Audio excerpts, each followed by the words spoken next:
اعوذ باللہ من الشیطان الرجیم بسم اللہ الرحمن الرحیم۔ عراقی صدر صدام حسین ایک ناکام کہانی۔ عامر ڈرتا ہے کہ اگر مارے گا نہیں تو مر جائے گا۔ صدام حسین کے ساتھ بھی کچھ یوں ہی نہیں۔ دوستو آج کی ہمارا موضوع ہے، ہم عراقی صدر صدام حسین کے بارے میں وہ حقائق آپ کے سامنے رکھیں گے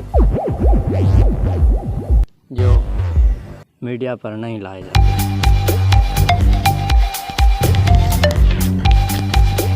دوستو کہا جاتا ہے کہ صدام حسین پاکستان سے نفرت کرتا تھا، تو آج ہم اسی موضوع کو لے کے اس ولاگ میں بات کریں گے اور اس پر نظر ثانی کریں گے۔ تو دوستو یہ 10 فروری 1973 کو پاکستان رینجرز اور پولیس نے مل کر اسلام آباد میں واقع عراقی سفارتخانے پر ایک چھاپہ مارا۔ اگرچہ سفارتی آداب اور قواعد و ضوابط کے حساب سے وہ ایک ناپسندیدہ فائل تھا، لیکن پاکستان کی سیکیورٹی کے حوالے سے اس وقت ایسا کرنا ضروری سمجھا گیا۔ پاکستان کی انٹیلیجنس کو یہ خبر ملی تھی کہ عراقی سفارتخانے میں بلوچ علیحدگی پسندوں کے لیے، جو اس وقت ایران اور پاکستان کے خلاف گوریلا جنگ میں مصروف تھے، جدید اسلحہ لایا گیا ہے۔ مسلح چھاپہ کامیاب رہا اور سیکیورٹی فورسز کو روسی ساخت کے 300 سب مشین گنز اور 5000 کے قریب گولیاں ملی۔ اس کے علاوہ ایک بڑی رقم بھی ملی جو بقول حکومت بلوچ علیحدگی پسندوں کو پہنچائی جانی تھی۔ عراقی سفیر اور سفارتخانے کے عملے کو فوراً ملک سے نکل جانے کا حکم دے دیا گیا۔ ذرا اندازہ لگائیں کہ اس وقت عراق کے اندرونی اور بیرونی معاملات کی بھاگ دوڑ کس کے ہاتھ میں تھی؟ جی ہاں، جواب درست ہے، وہ صدام حسین ہی تھے، جو اس وقت عراق کے نائب صدر تھے۔ صدام حسین کا پورا دور اقتدار اس طرح کے ایڈونچر سے بھرا پڑا ہے۔ کبھی وہ اپنے دشمنوں کو قتل کرتے ہیں تو کبھی دوستوں کو۔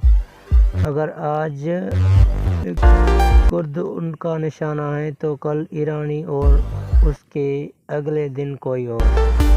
قائد اعظم یونیورسٹی کے شعبہ سیاست اور بین الاقوامی تعلقات سے وابستہ ڈاکٹر سید قندیل عباس کہتے ہیں کہ صدام حسین نے تمام عمر ایسے ہی فیصلے کیے یا شاید انہیں دوست بنانا آتا ہی نہیں۔ ان کے بقول پاکستان جیسے ملک کے ساتھ بھی انہوں نے منفی کردار کا ہی مظاہرہ کیا۔ دوستو عراقی سفارتخانے پر چھاپے کی تفصیل بتاتے ہوئے ڈاکٹر قندیل کہتے ہیں کہ وہ دن پاک عراق تعلقات کے حوالے سے ایک سیاہ دن تھا، جب 1973 میں عراقی سفارتخانے سے بہت زیادہ اسلحہ پکڑا گیا۔ چھاپے کے بعد پتہ چلا کہ یہ اسلحہ علیحدگی پسند بلوچوں کو دیا جانا تھا۔ اس کی بھی کہانی اس طرح سامنے آئی کہ اصل میں تو ایران اور عراق کا آپس میں مسئلہ تھا اور ایران عراق میں کردوں کی حمایت کر رہا تھا۔ اس کے جواب میں عراق نے ایرانی اور پاکستانی بلوچوں کو اسلحہ مہیا کر کے وہاں انتشار پھیلانا شروع کیا۔ اس واقعے کے بعد پاکستان اور عراق کے تعلقات، جو پاکستان کے ایران سے بہتر تعلقات کی وجہ سے پہلے ہی کوئی بہت اچھے نہیں تھے، مزید خراب ہو گئے اور پاکستان نے عراق کے اس اقدام کو ملک کے اندرونی معاملات میں مداخلت اور بغاوت کو ہوا دینے کے مترادف جانا۔ لیکن کیا صدام حسین کو اس سے کچھ فرق پڑا؟ شاید نہیں۔ انہوں نے اپنے ایڈونچر جاری رکھے۔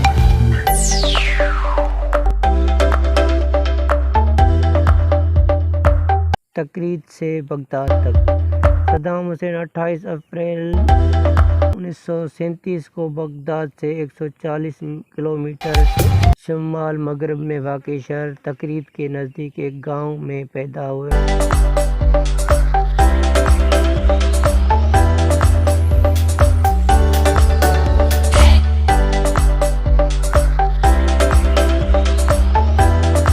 کے والد کا ان کے پیدا سے پہلے ہی انتقال ہو گیا تھا۔ ان کی ماں کی دوسری شادی کے بعد 10 سال کی عمر میں صدام اپنے چچا کے پاس مستقل طور پر بغداد چلے گئے۔ صدام کی شادی بھی چچا کی بیٹی کے ساتھ ہی ہوئی تھی۔ 20 سال کی عمر میں صدام حسین نے چچا کو دیکھتے ہوئے بعث پارٹی میں شمولیت اختیار کر لی، جو خود اس کے بہت بڑے حامی تھے۔ انہی کی وجہ سے صدام کی احمد حسن البکر سے ملاقات ہوئی، جو بعث پارٹی کے سرکردہ رہنما تھے۔ بعث پارٹی اور بعث اعظم۔ جب صدام جوان ہو رہے تھے تو اس وقت پورے خطے خصوصاً شام اور مصر میں عرب نیشنلزم یا قوم پرستی زور پکڑ رہی تھی۔ اس کا آغاز مصر کے جمال عبد الناصر کر چکے تھے۔ وہ ایک فوجی افسر کی رینک سے شروع ہوئے اور وزیر اعظم اور صدر بنے۔ ان کا عرب دنیا کو متحد کرنے کا ایک خواب تھا، جو کچھ برس کے لیے شرمندہ تعبیر بھی ہوا اور سن 1958 سے لے کر 1961 تک مصر اور شام کو ملا کر ایک متحد عرب ریپبلک بھی بنی۔ لیکن یہ زیادہ دیر تک اکٹھی نہ رہ سکے اور شام کے اس سے علیحدہ ہونے کے بعد صرف مصر ہی کچھ عرصہ تک الجمہوریہ العربیۃ المتحدہ کہلاتا رہا۔ جمال ناصر نے اسرائیل کو صفحۂ ہستی سے مٹانے کے لیے 2 جنگیں بھی لڑی، لیکن دونوں میں ہی ناکام رہے۔ لیکن اس سے عرب قوم پرستی کو جلا ملی اور صدام حسین اسی فضا کے پیداوار تھے۔ ڈلاویئر یونیورسٹی کے پولیٹیکل سائنس اور انٹرنیشنل ریلیشنز کے پروفیسر ڈاکٹر مقتدر خان کہتے ہیں کہ یورپ کا فاشزم بھی سوشلزم اور نیشنلزم کے ایک کاکٹیل تھا۔ اس دوران اگرچہ سوشلزم کا دور چل رہا تھا، لیکن عرب اتحاد کی باتیں بھی ہونا شروع ہو گئی تھیں۔ شام اور مصر مل کر ایک ملک UAR بن گئے تھے۔ جمال ناصر نے عرب دنیا میں عرب نیشنلزم اور عرب اتحاد کی لہر چلا دی تھی، اور جب انہوں نے سن 1956 میں نہر سوئز کو بچایا تو اس کے بعد عرب نیشنلزم کا ڈنکا مزید بجنے لگا۔ یہ بات ہے کہ اس میں امریکہ کا بہت ہاتھ تھا، لیکن قوم پرستی کے لہر میں اس کے متعلق کوئی نہیں سوچتا۔ بائیں سے دائیں، لیبیا کے معمر قذافی، PLO کے یاسر عرفات، مصر کے جمال عبد الناصر اور اردن کے شاہ حسین۔ وہ کہتے ہیں کہ آہستہ آہستہ یہ بات بھی ثابت ہو چکی تھی کہ ماڈرنائزیشن اور نیشنلائزیشن کے پروجیکٹ اتنے کامیاب نہیں رہے تھے۔ ناصر اور عرب ممالک اسرائیل سے جنگ ہار چکے تھے اور طوفان مسلمون گروہ اس دور میں طاقتور ہونا شروع ہو گیا تھا۔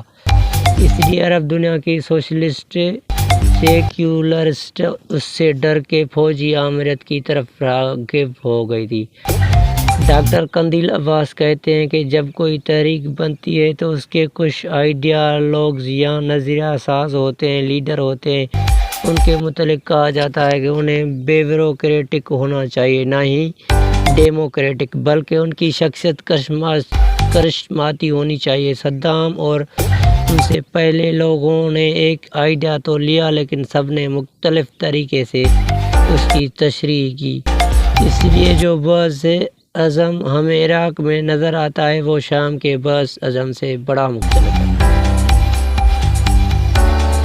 صدام حسین اور جولائی کا مہینہ۔ صدام حسین کی زندگی میں جولائی کے مہینے کی بہت اہمیت رہی ہے۔ اس کی تفصیل ذرا بعد میں، لیکن یہاں یہ بتا دینے کی ضرورت ہے کہ صدام حسین کے بعث پارٹی میں شمولیت اختیار کرنے کے 1 سال بعد ہی 14 جولائی 1958 کو عراقی فوج کے ایک بریگیڈیئر عبد الکریم قاسم نے عراق کے آخری بادشاہ فیصل دوم اور ان کے خاندان کے دیگر اراکین بشمول وزیر اعظم نوری سعید کو ایک فوجی انقلاب کے دوران ہلاک کر دیا اور اس کے بعد عراق کے ایک جمہوریہ قرار دے دیا گیا۔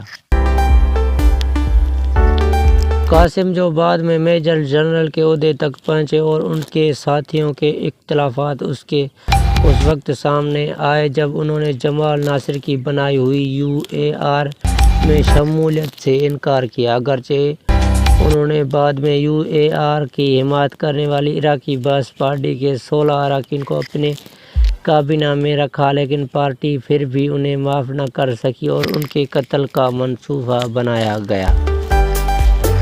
ان کے قتل کے لیے بنائے گئے ڈیتھ اسکواڈ کی ایک کے سرکردہ رہنما صدام حسین بھی تھے۔ جنرل قاسم کی کار پر گولیاں صدام حسین نے بھی چلائی، لیکن قاسم اس حملے میں بچ گئے۔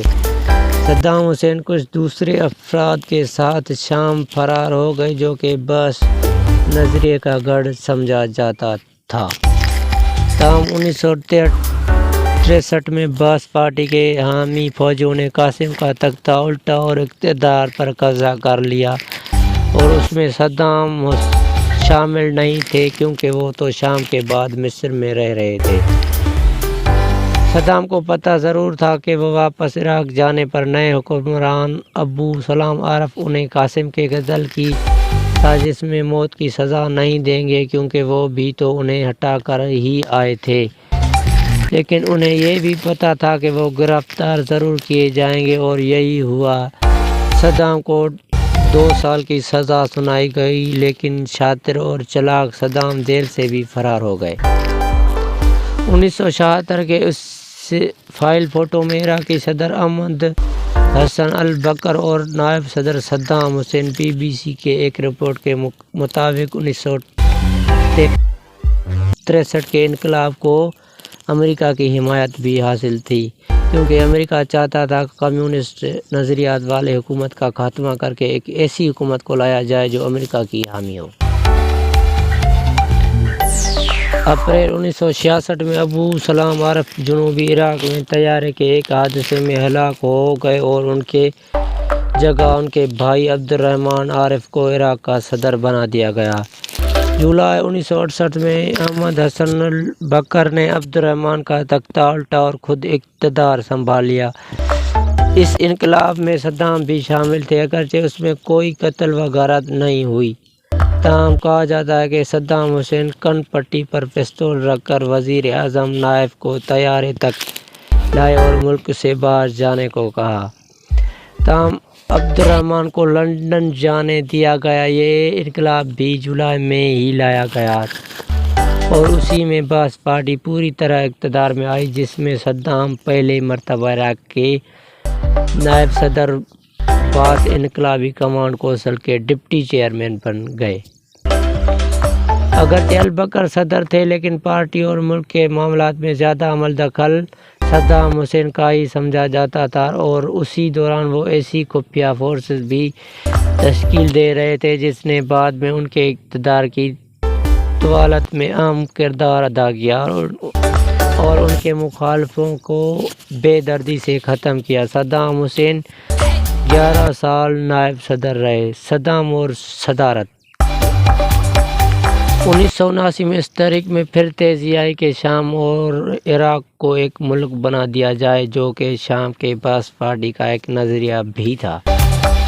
اسی کے تحت صدام حسین کی جگہ شام کے صدر حافظ الاسد کو نائب بنایا جانا تھا، جو کہ صدام حسین کو کسی طور پر قبول نہیں تھا۔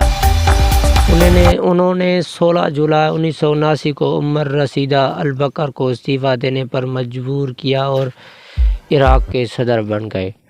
ڈاکٹر مقتدر کہتے ہیں کہ صدام حسین کے اقتدار میں آنے کے پیچھے اس کے دور کی عرب سیاسی فضا کا بہت ہاتھ تھا۔ اس میں وہی محرکات و کار فرما تھے جو اس دور کے دوسرے رہنماؤں کو لائے تھے۔ مصر میں جمال ناصر کی سربراہی میں فوجی انقلاب آیا تھا، اسی طرح 59 میں کرنل قذافی اسی طرح اقتدار میں آئے۔ صدام بھی ان کو پسند کرنے والوں میں سے ایک تھے۔ اس وقت عرب سوشلزم اور عرب نیشنلزم کا ایک مکسڈ نظریہ تھا، جس کے تحت یہ سارے امر سامنے آئے۔ شام میں حافظ الاسد، مصر میں ناصر، لیبیا میں قذافی اور عراق میں صدام۔ جن ملکوں میں ٹریٹمنٹ یا قانونی بازگشت نہیں تھی، وہاں عامر ہی سامنے آئے۔ مصر میں اگرچہ پہلے تھی لیکن وہ برطانوی راج کے اندر تھی اور اس کے وہ حیثیت وہ نہیں تھی جو مراکش یا سعودی عرب کے بادشاہت کی تھی۔ جنوری 1976 میں فرانس کے وزیر اعظم ژاک شیراک کے بغداد کے دورے پر گارڈ آف آنر لیتے ہوئے صدر صدام حسین کے ساتھ ایک تصویر لندن کے school of oriental and African studies SOAS میں P H D scholar Tariq Suleman اس سے ایک بڑے کینوس پر دیکھتے ہیں۔ ان کے خیال میں صدام حسین جیسے لوگ نو آبادیاتی دور کے پیداوار تھے۔ Saddam Hussein post colonial legacy کا نمائندہ ہے۔ اس طرح کے نمائندے صدام حسین سے بہتر شاید مثال نہ ملے۔ نو آبادیاتی نظام نے دو چیزوں کو بنانے کی کوشش کی تھی، پہلے ایک مذہبی یا فرقہ وارانہ کلاس اور دوسری ایک ایسی کلاس جو کہ سیکولر ہو اور جو نو آبادیاتی نظام کے وائٹ مینز برڈن یا سویلائزیشن تہذیب کے پروجیکٹ کو لے کر آگے چلے، اور اس کے ایسا کرنے کے لیے اس کے اندر ایک مغربی سیکولر پڑھی لکھی اشرافیہ کو بنانا بہت ضروری تھا، اور صدام حسین اس سیکولر کلاس کا نمائندہ تھا جو انہوں نے بنائی تھی۔ اور اس سے سارے عمل کو اگر آپ صدام حسین کے پس منظر میں دیکھیں تو ہمیں ایک چیز نظر آتی ہے کہ کلاس بنانے کی کوشش تو کی گئی لیکن ادارے نہیں بنائے۔ اس لیے جب یہ کلاس ڈیولپ ہوئی تو اس نے ایک آمرانہ قسم کا کلچر بنا۔ طارق سلیمان کہتے ہیں کہ آمرت میں یہ ایک چیز صاف ہے کہ اپنے گرفت مضبوط کرنے کے لیے آپ شفاق ہو جاتے ہیں، تنگ نظر ہو جاتے ہیں یا دوسروں کے خیالات برداشت نہیں کر سکتے، اور آپ سمجھتے ہیں کہ جب تک ایسا کریں گے آپ اقتدار میں رہیں گے۔ کیا صدام واقعی ایک شفاق رہنما تھا؟ حال ہی میں video streaming service Netflix پر دکھائی جانے والی ایک documentary series how to become a tyrant یا جابر کس طرح بنا جاتا ہے میں بتایا گیا ہے کہ جابر حاکم کو اپنی صلاحیتوں میں ایک طرح کا برتری کا احساس کا ثبت ہوتا ہے، اور اس کے علاوہ اسے اعتماد ہوتا ہے کہ صرف وہ ہی مسائل کو حل کر سکتا ہے۔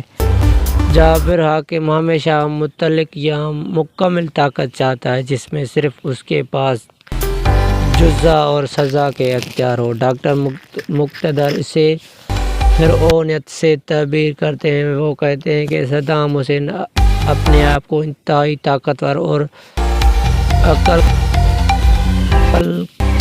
سمجھتا تھا، وہ تو کبھی غلط نہیں ہو سکتا، اور یہی اس کی سب سے بڑی غلطی تھی جس کا نقصان اس نے اور سارے عراق نے اٹھایا۔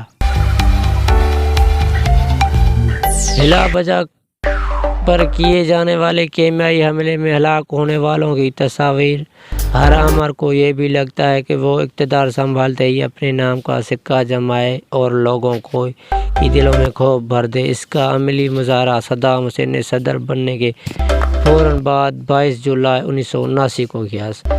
صدام جس طرح اقتدار میں آئے تھے یہ سب کو معلوم تھا، اور باس پارٹی میں بہت سے لوگ اس کے خلاف تھے اور نجی محفلوں میں اس کا اظہار بھی کرتے تھے۔ صدام حسین نے ایک پارٹی کانگریس بلائی اور کہا کہ اس کمرے میں جو لوگ موجود ہیں ان میں سے کچھ میری لیڈرشپ کی مخالفت کر رہے ہیں۔ اس کے بعد انہوں نے پارٹی کے ایک سینئر رکن مہی عبدالحسین کو بلایا اور کہا کہ پہلے وہ اقرار کریں کہ وہ کیا سوچتے ہیں۔ اس کے بعد عبدالحسین نے ان افراد کے نام پڑھنے شروع کر دیے جو صدام حسین کی مخالفت کرتے تھے۔ کہا جاتا ہے کہ صدام حسین نے انہیں بلیک میل کیا تھا کہ اگر انہوں نے ایسا نہ کیا تو وہ ان کی بیوی اور بیٹوں کو ان کے سامنے ریپ کروا کر قتل کر دیں گے۔ ہاؤ ٹو بیکم ٹائرنٹ میں دکھائی جانے والی ویڈیو میں صاف دیکھا جا سکتا ہے کہ جس شخص کا نام لیا گیا اس کے ڈر انہیں چھوٹ رہے تھے۔ ہر نام کے بعد سادہ کپڑوں میں ملبوس لوگ آتے اور ان افراد کو اپنے ساتھ لے جاتے جن کے نام لیے جاتے تھے۔ اس مجلس کے دوران 68 افراد کو گرفتار کیا گیا، جو 22 کو غداری کے جرم میں سزائے موت دی گئی، اور 1 اگست تک باس پارٹی کے سینکڑوں اعلیٰ عہدیدار موت کے گھاٹ اتارے جا چکے تھے۔ ڈاکٹر مقتدر اس کے ایک اور مثال دیتے ہیں۔ وہ کہتے ہیں کہ صدام حسین نے اپنے فرعونیت میں اپنے دونوں دامادوں تک کو بے دردی سے قتل کروا دیا، جو کہ اس سے بھاگ کر کہیں اور اپنے بال بچوں کے ساتھ زندگی گزارنا چاہتے تھے۔ ان دونوں کا جرم یہ تھا کہ صدام کے بڑے بیٹے عہدے کو یہ پسند نہیں تھے، اور اس کو ان پر شک تھا۔ جب پہلی خلیجی جنگ کے کچھ سال بعد 1995 میں دونوں اپنی بیویوں اور بچوں کے ساتھ بھاگ کر اردن چلے گئے اور پناہ کی درخواست کی تو صدام سے یہ برداشت نہ ہو سکا۔ اس نے انہیں سبق سکھانے کا فیصلہ کیا اور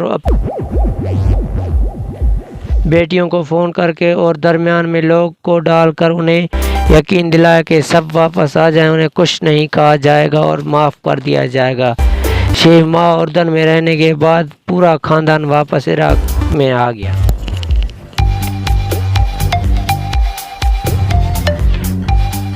صرف 2 دن بعد دونوں کو ایک ساتھ ڈیتھ اسکواڈ کے ذریعے قتل کروا دیا گیا اور ان کی لاشوں کو ایک گاڑی کے ساتھ باندھ کر پورے شہر میں گھمایا گیا۔ یہ سب ان کے